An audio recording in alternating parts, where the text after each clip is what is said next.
Ok, ya nos pueden escuchar. Perfecto, vamos a ver si es que algún compañero más se conecta el día de hoy.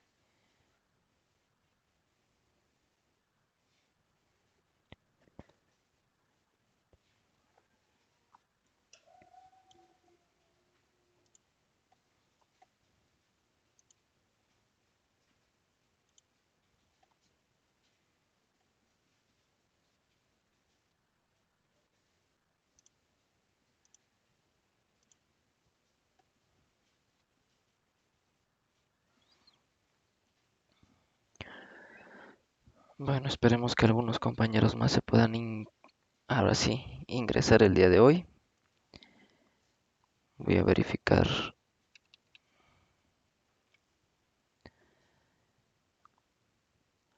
Muy buenas noches.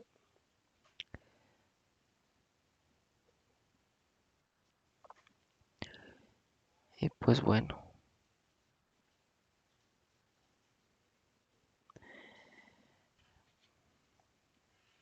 esperábamos que se conectaran 6 compañeros. Pero bueno, vamos a iniciar.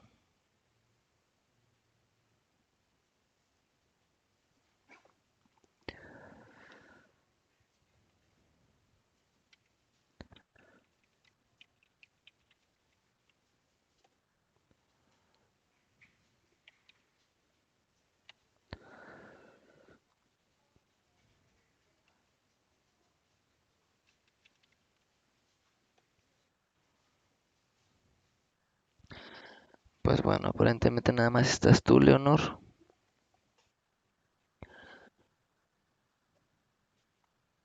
Parece ser que no se puede conectar. Vamos a escribirle para ver si puede conectarse.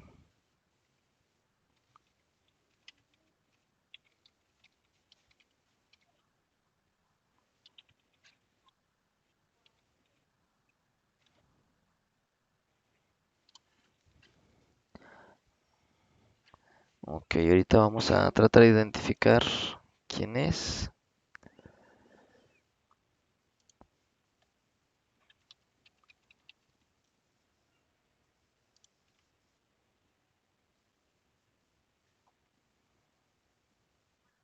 Hola, hola, si ya nos puedes ver, escuchar.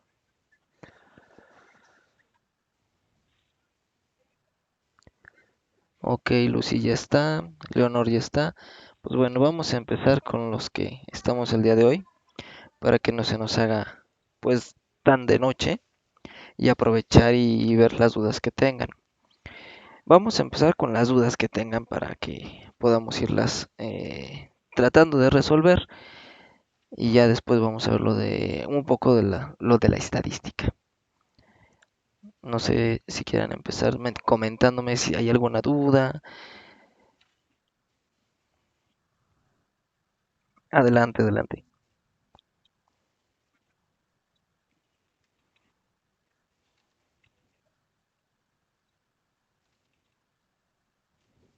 Sí,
sí, miren, no se preocupen. Ahorita creo que tenemos un poco de tiempo. Tengo entendido, a reserva de equivocarme, que les faltan todavía 2 materias más de tesis. Entonces en esa parte hay que apuntalar un poco más esto de la estadística. Ahorita la idea es que se lleven, como lo acabo de decir, la idea de lo que se tiene que hacer. Vamos a irlo haciendo con calma porque en una semana o 2 semanas hacer la aplicación de las encuestas, en este caso que sí son encuestas, y hacer la estadística y recabar toda la información es complejo. Entonces la idea ahorita es que nosotros tengamos claro lo que se debe hacer pues un piloto, un primer intento de estas estadísticas para que lo puedan realizar. Entonces sí, lo primero que pedimos es pues la estadística normal, donde pedimos promedio, media, mediana, desviación estándar. Y esos datos, pues si lo pongo aquí en un gráfico, ok, si yo lo pusiera en un gráfico y lo pusiéramos como medidas de dispersión, que tuviéramos varios puntitos en diferentes evaluaciones, podríamos ver, ok, aquí está la media, pero según su desviación estándar, más o menos cuánta información. Entonces podríamos ir identificando si alguno de estos parámetros son o no son representativos. Entonces nosotros al observar que aquí estas tres variables pueden encontrarse en un momento dado, pues decimos que pues no hay una diferenciación clara, bueno, a excepción de estas dos últimas, que si lo vemos pudiéramos decir que las tres primeras se refieren a tal cosa y las otras dos a una apreciación diferente de nuestros conceptos, dependiendo de lo que estemos estudiando, claro. Eh, no, por variable o por dimensión. Entonces, en realidad depende mucho de ustedes cómo hagan su desarrollo. Recuerden que pues les hemos estado mencionando que deben de tener un trabajo con el cual ustedes se están guiando para realizar su investigación, uno parecido a lo que quieren hacer, ya sea que el problema sea idéntico o que sea similar. Y lo valioso de este trabajo es la metodología, el instrumento y el análisis estadístico que hacen. Hay muchos y varios eh, investigaciones científicas y en revistas muy prestigiosas que únicamente, repito, con la media y la desviación estándar bien focalizada, nosotros podemos observar que para este caso pues no hay una diferencia. Si pusiéramos una tercera variable y lo pusiéramos de esta forma, observamos que hay un rango en el cual podemos diferenciar claramente estas dos variables de la tercera. Entonces sí es válido, pero depende mucho de el enfoque que le demos, de cómo presentemos los datos. Y lo menciono porque normalmente en lo que es maestría tendemos a poner una gráfica por pregunta y no es lo correcto, no es lo adecuado. Sería una gráfica por variable, que es lo más apropiado.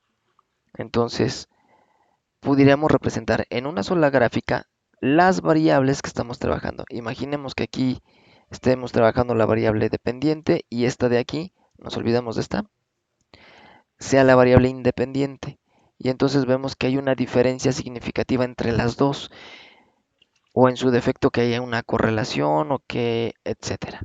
Entonces son las cosas que tenemos que ver usando la estadística normal, sencilla, pero tenemos que ver más allá de los datos.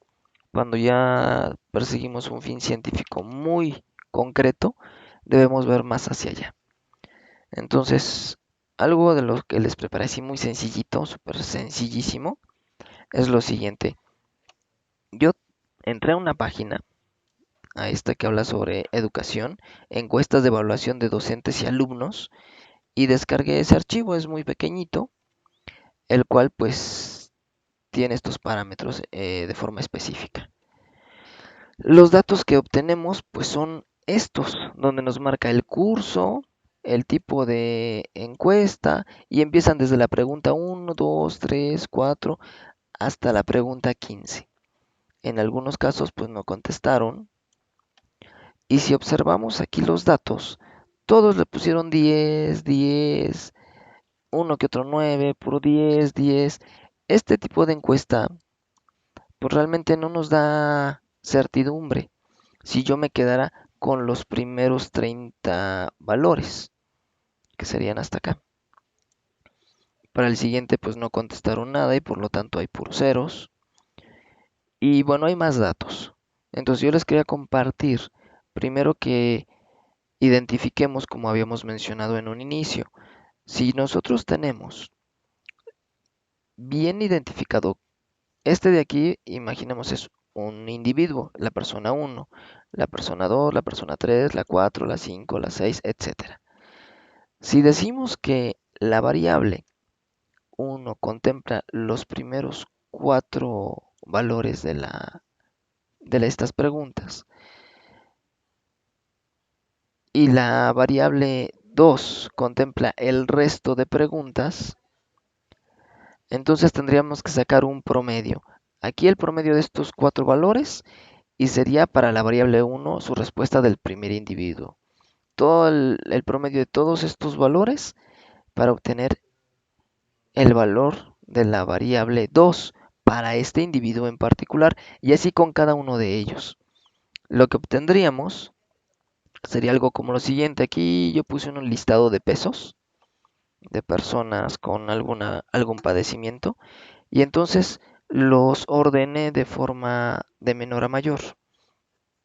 Entonces, si lo viéramos por frecuencias, tenemos dos personas con 68 kilos, 72, 75, 76, 77, etc.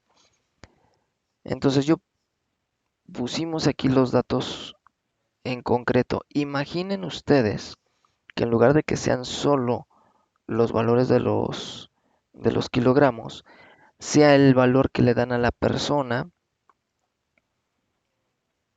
hablando de promedios, que el 68 sea el promedio de algo, el otro 68 sea otra persona le dio promedio de algo, y así sucesivamente. No necesariamente tiene que estar ordenados los datos. Yo aquí los ordené, pero no necesariamente están ordenados. Esto de aquí es una sola variable, la que ustedes quieran. Peso, la que mencionen, por ejemplo, nivel de estudios de las personas, buen trato a las personas, higiene en el trabajo, etcétera. Entonces se le da una puntuación, se le da un número y en esta página que puse aquí, por si no tenemos ningún programa instalado en la computadora como el que se ve en los videos que les proporcioné, pues bueno, en esta página ustedes pueden primeramente hacer la prueba de Kolmogorov-Smirnov, listando aquí en una columna todos sus valores. Insisto, deben ser los promedios que tenemos de nuestra variable. Recuerden, si la pregunta 1, 2, 3, 4, 5, 6 corresponden a la variable 1, el promedio debe ser el primer valor es la primera persona. El siguiente promedio es la persona 2, así sucesivamente. Para este caso particular son 36 datos, si los contaran ya con calma, pues son 36 datos. Nos da la media de 80.08, la mediana de 80, la desviación estándar de 6.1, una kurtosis, etc. La página que les menciono es esta de aquí, donde me parece que entramos a cálculos y ahí está de Kolmogorov-Smirnov, donde ustedes ponen directamente la información y en la parte final dice calcular, ya que pusieron estos datos le ponen calcular y les dice aquí bien clarito. El p-valor es de 0.26.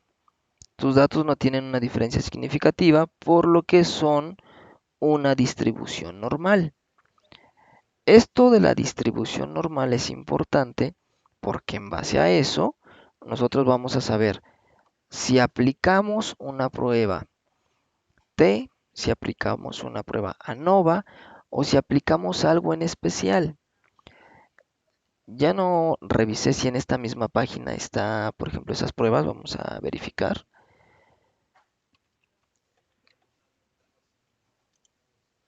Entonces aquí está, le ponemos calcular. Y sí, miren, aquí está, no va de una vía, binomial, la prueba chi cuadrada, la prueba t, la prueba z, la prueba de Wilcox, y que esto nos dice que son diferentes pruebas para la significancia, para predicción, para correlación y algunas más. Bueno, esto nos ayuda mucho porque aquí ya tenemos en línea en esta página. No sé si alcanzan a ver mi pantalla, porque yo estoy bien emocionado explicando y la verdad no me percaté. Perfecto, qué bueno. En- entonces, aquí en esta página, ustedes pueden usar estos pequeños formatos donde les ponen pues el primer prueba, la segunda prueba, la significancia y lo calculan. Y así con cada una de estas. No se preocupen si a la primera marca error, porque por ejemplo en la de Kolmogorov-Smirnov, yo voy a poner,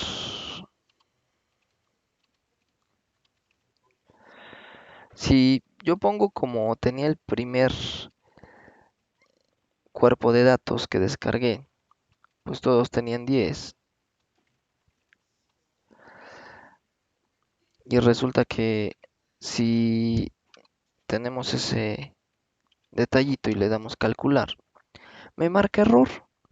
No se preocupen, hay algo raro en los datos, por lo tanto, pues no es una distribución normal porque solo es una barra.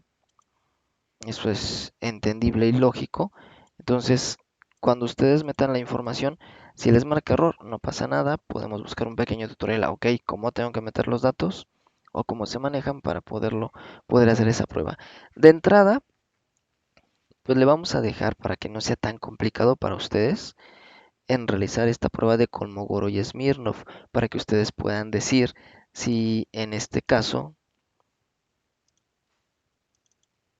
si la voy a copiar esta imagen,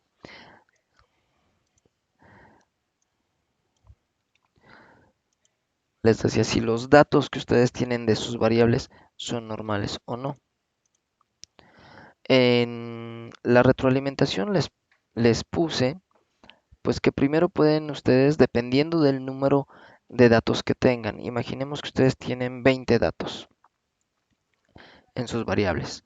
Por lo tanto, la prueba de Kolmogorov y Smirnov normalmente la aplicamos cuando tenemos más de 50 datos. Si no tenemos ese número de datos, bueno, pueden usarla y tener una aproximación.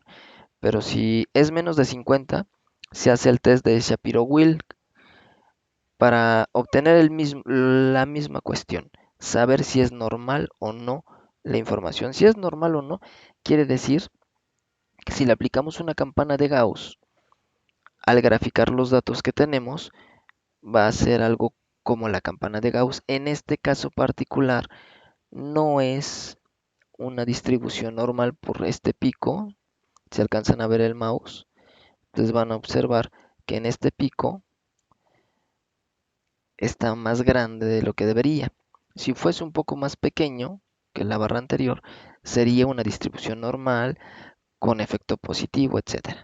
Entonces no tiene una distribución normal, por lo tanto, esta prueba nos dice que debemos aplicar métodos no paramétricos. Si sí es una distribución normal, como los datos que puse hace un momento, serían pruebas paramétricas. Entonces, si ustedes ven los videos, ay, es que la tesis dice que si se cumple, entonces son datos paramétricos. Lo de la tesis se refiere a los datos, a los videos que si ya los vieron, eso de la tesis se refiere a que si cumple o no cumple lo de la distribución normal. ¿Por qué? Porque en base a que si tienen esta peculiaridad la información, debemos aplicar una prueba específica. Y si no la cumple, debemos aplicar otra. Entonces, cuando los datos son paramétricos, debemos aplicar desde la prueba Z. Normalmente usamos la prueba T, normalmente. difícilmente usamos una de las demás. Casi siempre usamos una prueba T. Cuando los datos no son paramétricos, pues debemos de interpretar qué estamos buscando. Y casi siempre usamos una chi cuadrada, casi siempre, un test de Freeman, que aquí está. Y bueno, estos son los que podemos ir aplicando. Ya con, sí,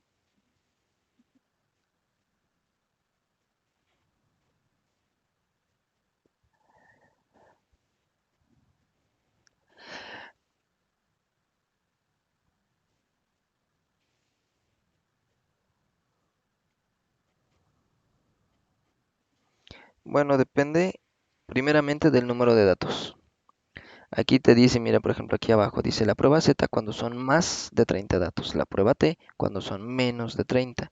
Siempre hay un parámetro por el cual se debe aplicar una u otra. Entonces, no se preocupen, eso lo vamos a ver el día de mañana. No es cierto, la próxima clase, que me estoy confundiendo con los de doctorado. Los de doctorado, perdón. Entonces, los de doctorado lo vemos mañana.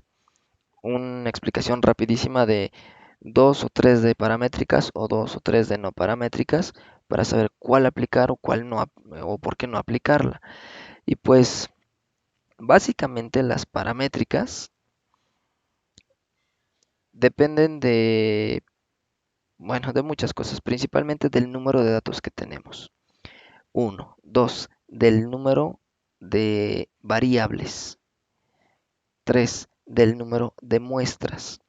Cuando decimos el número de muestras, a veces nos confundimos porque lo aplicamos a 15 muchachitos, a 15 enfermos, a 15 personas le aplicamos el estudio, pero en ese momento es nuestra primer muestra, nuestra primer aplicación del estudio y tiene ciertas características ese grupo de personas. Una segunda muestra sería para otro grupo con características un poco diferentes o muy diferentes y aplicarles el estudio. Y entonces ya tengo dos muestras, lo que normalmente en medicina, si hablamos de enfermos, diríamos personas sanas y personas enfermas. Entonces tengo mi muestra de personas sanas y mi muestra de personas enfermas. Entonces, sí,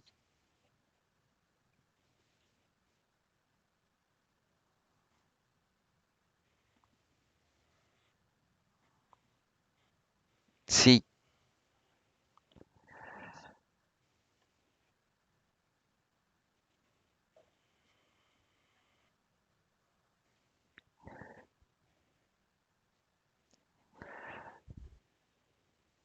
ay caray,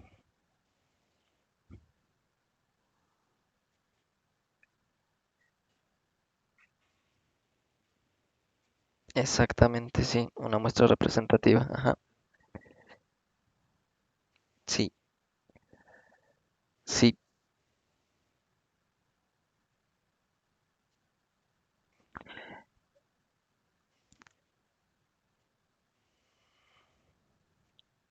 sí, sí, sí, sí, sí, sí. Mira,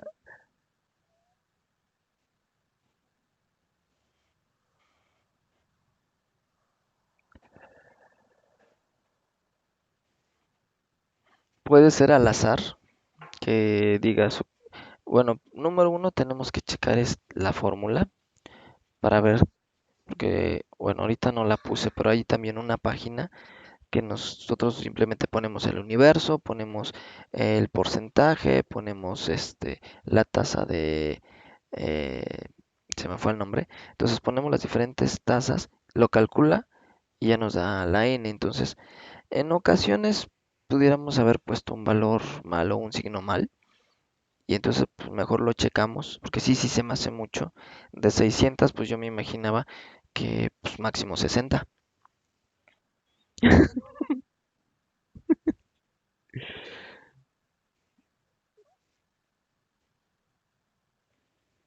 Sí, en especial el vaciado, sí.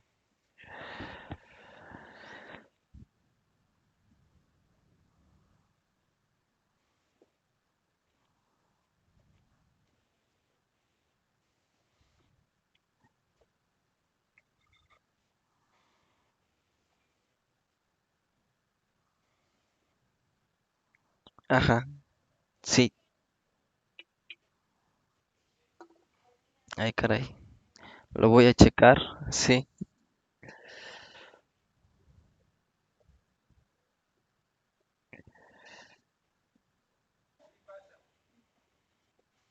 No, sí se me hizo demasiado, pero lo checamos con calma y lo corroboramos porque sí, sí es mucha la información. Entonces la idea es esta número uno, que primero veamos en base ya sea la prueba de Shapiro-Wills o la prueba de Kolmogorov-Smirnov, cómo están nuestros datos. Y a partir de los datos que hemos recabado, poder aplicar un grupo de muestra, perdón, de pruebas u otro. Entonces, con calma, les menciono la siguiente clase, tanto maestría como doctorado. Vamos a platicar un poco, pues, de la prueba Z, la prueba T y la ANOVA. Y de la chi cuadrada, la de Freeman. Y estoy tentado a ver la de Mann-White. Pero bueno, lo checo bien en base a sus investigaciones, a ver cuál nos conviene explicar. El porqué de una y porqué de la otra. No sé si tengan alguna otra duda para que lo podamos checar. Bueno, entonces ya sería así de fácil. Ya terminamos. Quiero que pregunten hoy.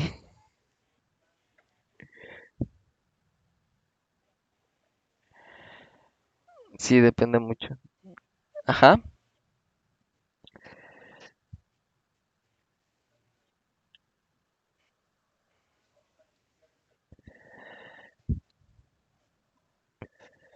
sí.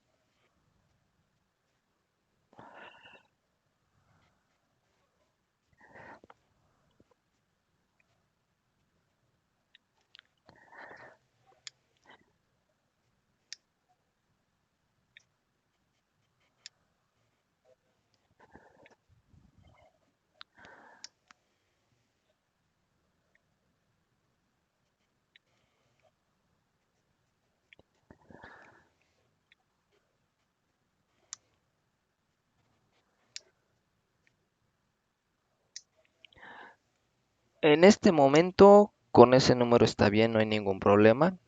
En el caso de que tuvieras que titularte por tesis, entonces sí tendrías que aumentar el tamaño y cumplir la muestra. Repito, para maestría pues no hay ningún problema, porque pues ustedes tienen tres opciones de titulación. Repito, si en tu caso es importante que tú tengas que titularte por tesis, sí lo tendrás que hacer. En el caso de los expedientes clínicos, tienes que seleccionar las variables que vas a evaluar, los parámetros que vas a ir integrando, que imagino ya los tienes.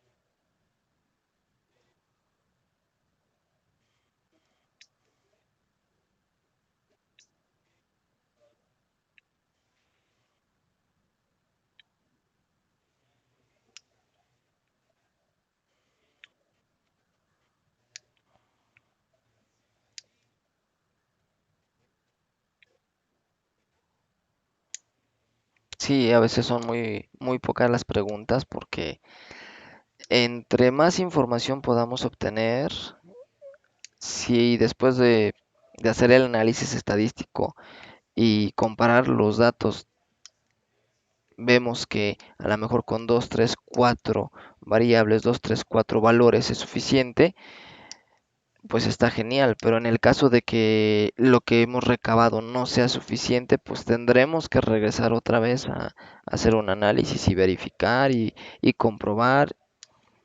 Entonces, mm, en tu caso, no recuerdo si las respuestas eran sí o no.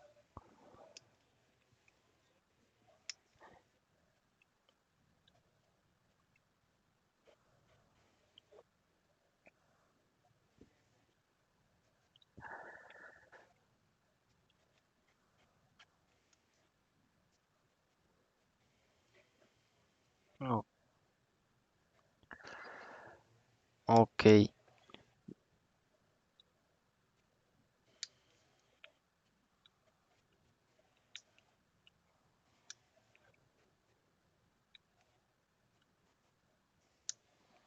pues sí, ahí tenemos que hacer el vaciado, el cuadro donde ponemos los datos, la codificación en tu caso de las preguntas que tienes, que normalmente las pongo en la parte superior, y en forma de renglones normalmente pongo los pacientes. Puede ser al revés, no hay ningún problema, pero bueno, normalmente lo especifico así.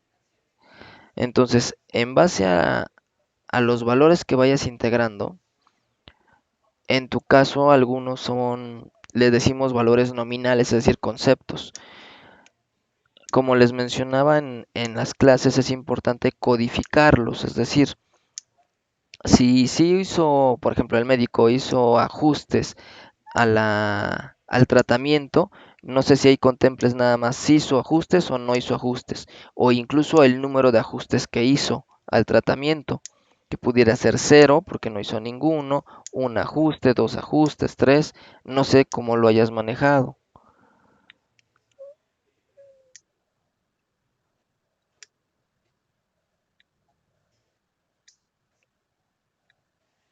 Ok, entonces bueno, esa codificación de cada una de las preguntas es muy importante que verifiques. Yo te diría que los valores más pequeños tú los considerarás como lo negativo y los valores que son más grandes o más elevados que los considerarás como lo bueno, lo que estuvo bien. Dándole ese sentido a la codificación, cuando tú hagas los promedios, como aquí explicamos lo de Komogoro-Smirnov, cuando tú hagas los promedios, vas a identificar que pues si estuvo cercano a cero, en este caso el promedio, si estuvo cercano a cero, pues quiere decir que teóricamente fue algo negativo. Si está más alejado del cero, pues que fue algo positivo, no necesariamente hablando de los ajustes al diagnóstico. Pero bueno, la idea es esa para que podamos ir identificando las cosas. Ahora, tú tienes que seleccionar a partir del criterio y de los datos que tú observas cuáles son las preguntas o el grupo de preguntas que se pueden juntar para hacer promedios y manejarlo como una variable. O en su defecto, manejar dos, tres, cuatro cosas distintas que los consideres como variables independientes cada uno de ellos, ya no como variable dependiente y variable independiente solo dos. En tu caso particular pueden ser varias, pueden ser dos, tres, cuatro, cinco, seis. Y depende de esto, pues ya tendremos que hacer un análisis estadístico diferenciado porque tendríamos que comparar. Normalmente hay pruebas que son para una variable, para dos variables o más de dos variables. Entonces tendríamos que verificar primeramente dónde cae tus datos, que determines las variables que vas a considerar, que consideres tú son las que te dan más información.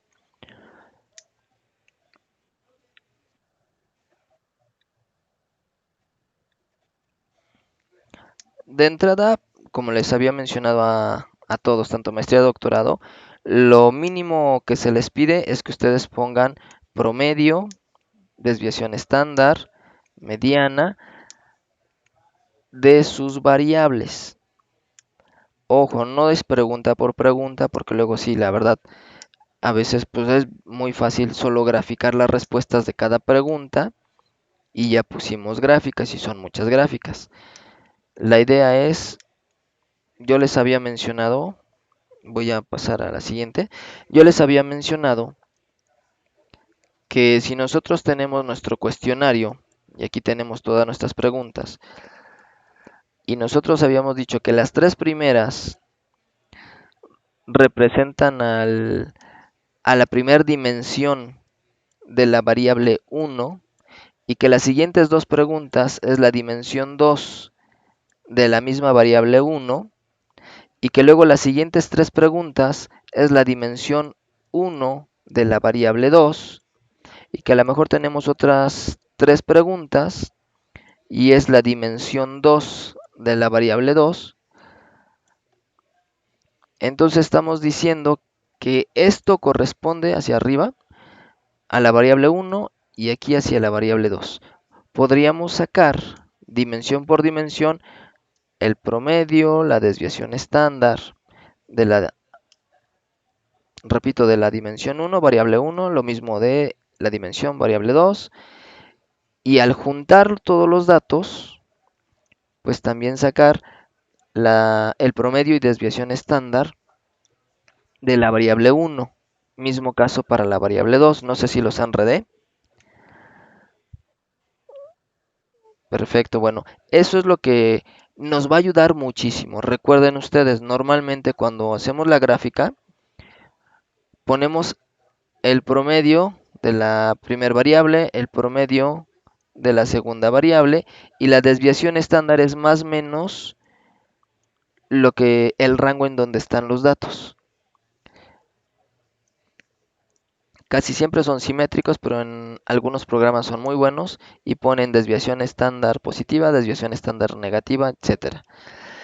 Entonces, esta es la idea. Aquí ya tengo yo mi variable 1 y otra grafiquita similar para la variable 2.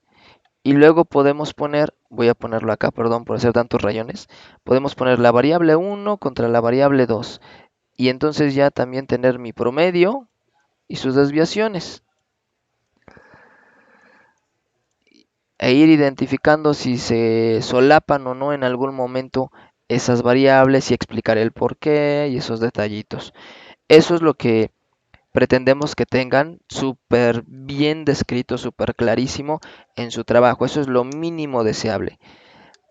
Ya después explicar que si sus datos son normalizados o no son normalizados y que si aplicaron una prueba estadística tal, pues es mucho mejor. En realidad las pruebas estadísticas sirven para reforzar esto que acabamos de poner. En realidad abonan a ese tipo de datos, donde vemos la diferencia entre una variable y otra. Y pues bueno, básicamente sería lo que tendrían que hacer y lo que les pedimos que pues elaboren. Sí, sí,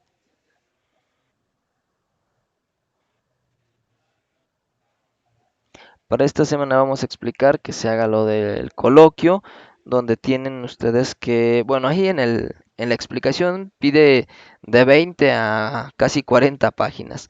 No, en realidad no voy a pedir eso. Yo lo voy a plantear como si fuese un artículo científico de entre 5 y exageradamente 10 páginas, incluida la bibliografía, donde lo que vamos a... Ajá, entonces realmente es un resumen de lo que ya llevan.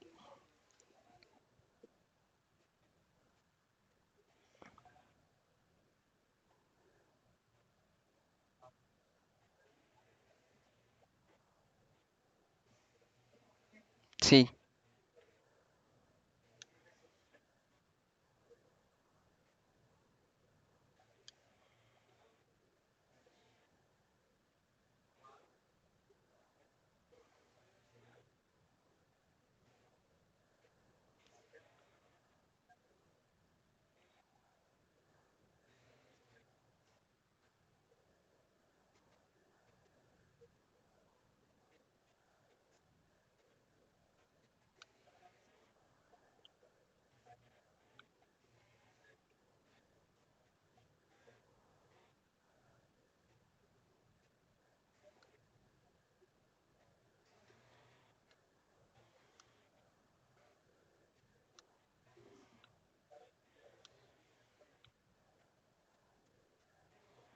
en realidad lo que hacemos en base a esos porcentajes, nosotros decimos que lo que se planteó en la hipótesis se cumple o no se cumple.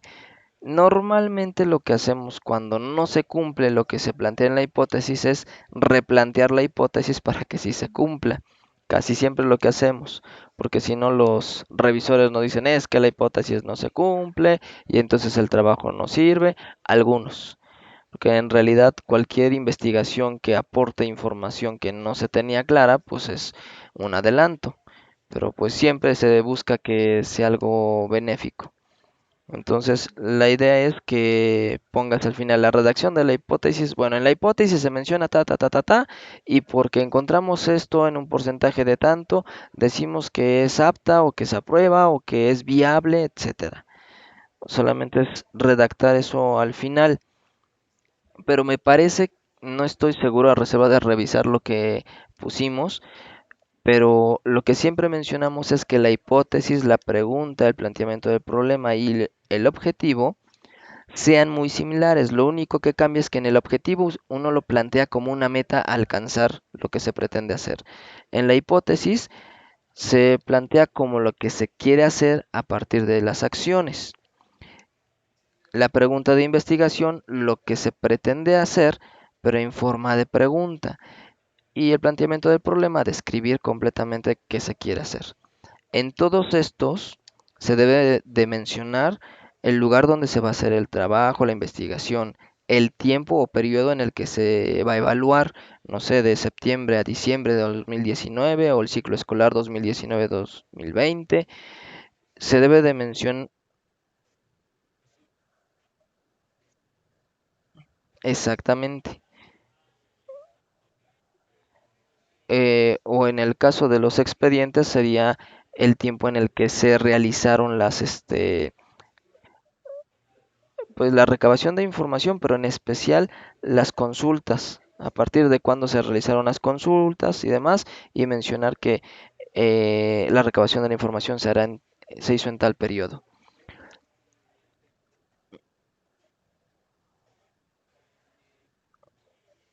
Sí, entonces recuerden siempre mencionar la variable, una de las variables que ustedes pretenden evaluar, el tiempo, el lugar, para que tanto la hipótesis, el objetivo, la pregunta y el planteamiento del problema, si tiene esos datos, podemos decir que relativamente está bien redactado. Ya se tendrá que ver bien la redacción ya concreta, pero debe de tener esa información. Los cuatro elementos, los cuatro puntos, lo deben de tener. Normalmente yo lo reviso la mayoría de veces y verificar, ok, tiene esto, tiene esto, tiene esto, sí cumple, ok, no les menciono. Cuando les menciono algo de la hipótesis o del objetivo es porque en alguno de ellos les falta redactar esa parte.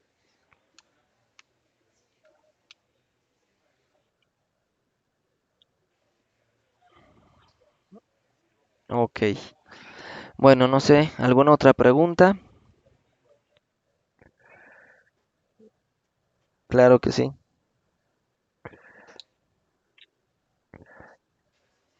No te preocupes, eso siempre pasa en una tesis. Siempre, siempre.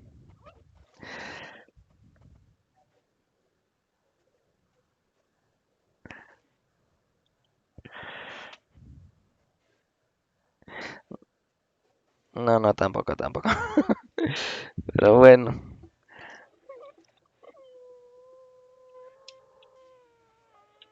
no escuchamos bien.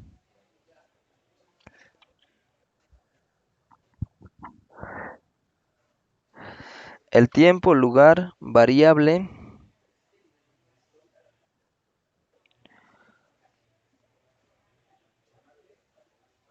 Bueno, en eso es el tiempo, nada más el caso especial de los expedientes que pues tenemos que ver dos lapsos de tiempo. Uno cuando se hicieron las consultas y se almacenó la información, se puso por escrito y pues el otro periodo donde se está recabando la información escrita, pero es solamente en el caso especial, solo ese caso especial. Entonces debemos de tener el tiempo, el lugar, las variables y en ocasiones el grupo social o la institución donde se está realizando la investigación, municipio, etcétera. Normalmente es tiempo, lugar, variables y si pueden hablar algo sobre el método de cómo lo van a hacer. pues mucho mejor. Al inicio no es fácil imaginarse esto y no lo redactamos bien al inicio. Pero ahorita aquí estamos más avanzados, pueden irlo agregando. Pero mínimo es tiempo, lugar y variables. Ajá, sí, un poco. Pero al menos esos tres puntos, tiempo, lugar, variables. Mínimo deben tener esos tres puntitos para que pues consideren que su redacción de objetivo, pregunta, hipótesis y problema es adecuada. Eh,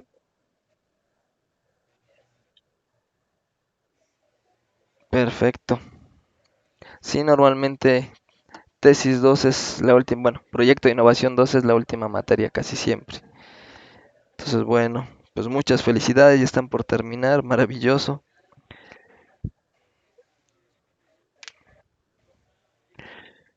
Bueno, pues no sé si tengan alguna otra duda. Claro que sí, claro que sí.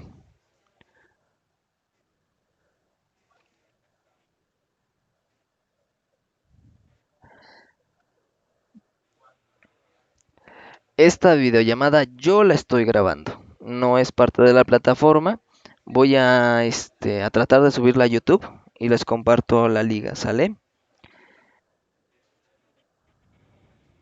Claro que sí. Bueno, yo espero que quede grabada. Esa es la intención. Ya les mencionaré. Si quedó grabada, les mando la liga. Y si no, pues les comento. ¿Qué creen? No se grabó. Ya tendré que grabar una explicación para poderla subir. Bueno, no. Bueno, que tengan una maravillosa noche. Y pues bueno, estamos en contacto. Cualquier detalle también. ¿De qué? Recuerden que este Hangouts es muy similar a WhatsApp. También se pueden hacer videollamadas, llamadas, mensajes, mientras no me dan mi computadora. Entonces, por este medio también nos podemos estar comunicando. Normalmente estoy en un horario de 3 a 7 de la noche, porque ya de 7 a 9 pues bueno, tenemos algunas clases con algunos grupos, pero casi siempre de 3 a 7, digamos que pueden escribirnos a menos que tengamos una junta, algo extraño por ahí que nos manden a hacer, pero casi siempre estamos en ese horario. ¿De qué? Hasta luego, ahora sí que tengan una bonita noche.